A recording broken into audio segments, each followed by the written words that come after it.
With the release of the outdoor subfloor indoors, we got a handful of new entities, ranging from the morally questionable groundskeeper to the terrifying amalgamation of vines known as Bramble.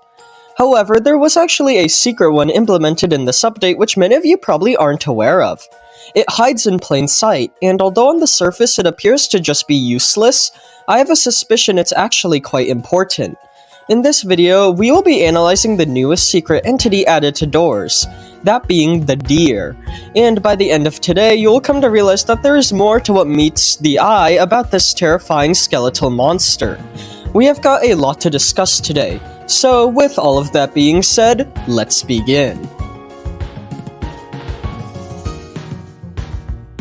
Alright, so if you've played through the outdoors and are going through the entities you encountered in your head right now, you'll come to realize that you've never really came across anything known as a deer. I mean, you have mandrakes, which are sentient and rather loud vegetables, and monuments, which are the bane of everyone's existence, but never just a normal deer.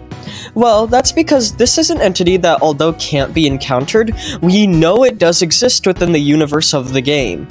Think of something like the Queen Screech. We know this entity exists and will likely be added in the next floor, but it isn't actually in-game yet, it just exists in all of our heads.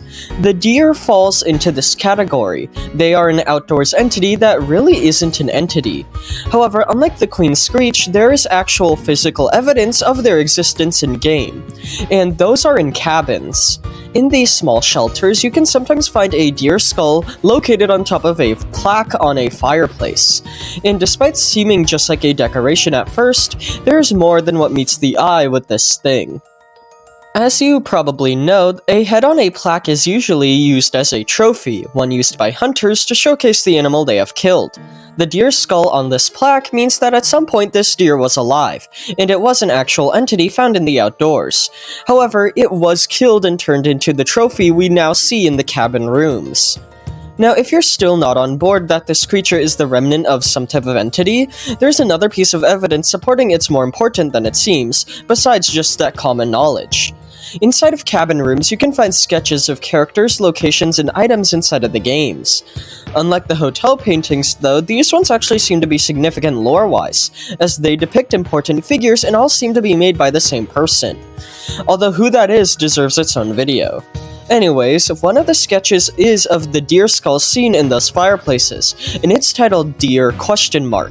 Which not only implies these creatures aren't completely normal deers, but also solidifies that these things are important and worth discussing. So, with all of that out of the way, what were these deers originally before supposedly being killed and showcased as trophies? Well, there are a couple theories floating around, but before we get into those, I've gotta go over the most important thing about these deers, and that is how their skull isn't just a part of their head, but it is their head. We know this is probably the case as the eyes of the deer are still a part of their skull, and typically when it comes to trophies like this there are two possibilities. Either just the hollow skull is framed or the entire freshly chopped off head is, eyes and all. Given how the eyes are present here, it's possible this deer creature didn't really have skin or muscle on its head, but rather its head was just entirely a skull. This idea isn't actually too far-fetched, as deers with exposed skulls as heads are an iconic concept used in several types of monsters, such as Wendigos. This actually ties into the first theory about what animal the deer skulls could have been from, and that is something resembling Specimen 8 from Spooky's Jump Scare Mansion. It's no secret that Spooky's Jump Scare Mansion is a big inspiration for doors. In fact, the entity Haste is a direct reference to the character named Specimen 9 in that game. Given the close ties the games have, many theorize that the deer skulls in the outdoor cabins could be a reference to Specimen 8 from Spooky's Jump Scare Mansion. This is a monster known as Deer Lord, and much like the deer skulls indoors, their heads are also skeletal deers, even featuring white glowing eyes. Specimen 8 typically wears a long black coat, and underneath it is not only a skeletal ribcage, but also what appears to be several wailing souls. Now obviously, Doors doesn't really just take characters from other games to use on their own. Going back to Haste, although it is pretty obvious they are a reference to Specimen 9, its entire design and functionality were changed to still be distinct whilst retaining the clear nod to its source material. The deer skull and entity it came from likely wouldn't just be an exact replica of Specimen 9, but rather its own unique character. So, with all of that being said, one question still remains. What would the deer look like? Well, personally, I think the deers would have resembled Wendigos when they were alive.